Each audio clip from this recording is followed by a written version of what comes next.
বিসমিল্লাহির রহমানির রহিম। ত্রয়োদশ জাতীয় সংসদ নির্বাচনে ব্রাহ্মণবাড়িয়া ৪, কসবা এবং আখাউড়া আসনে বিএনপির চূড়ান্ত মনোনয়ন পেয়েছেন ব্রাহ্মণবাড়িয়া জেলা বিএনপির সদস্য আলহাজ কবির আহমেদ ভূঁইয়া। প্রাথমিকভাবে মনোনয়ন না পেলেও প্রতিদ্বন্দ্বিতার জন্য জেলা বিএনপির নেতাকর্মীরা কবির আহমেদ ভূঁইয়ার পক্ষে মনোনয়নপত্র সংগ্রহ করেছিলেন।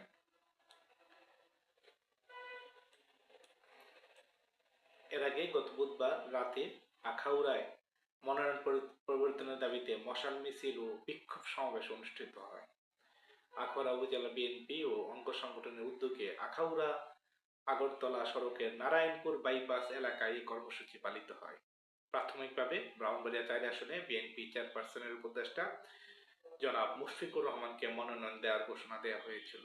তবে জেলা বিএনপি নেতাকর্মীরা কবির আহমেদ ভূঁইয়াকে মনোনয়ন দেওয়ার পক্ষে মশাল মিছিলের মাধ্যমে প্রতিবাদ ও চাপ সৃষ্টি করেন।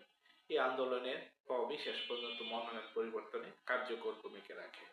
পাশাপাশি মুশফিকুর রহমানের বয়স এবং শারীরিক অসুস্থতাও এক্ষেত্রে কবির আহমেদের পক্ষে মনোনয়ন আসতে কাজ করে। ধন্যবাদ সবাইকে।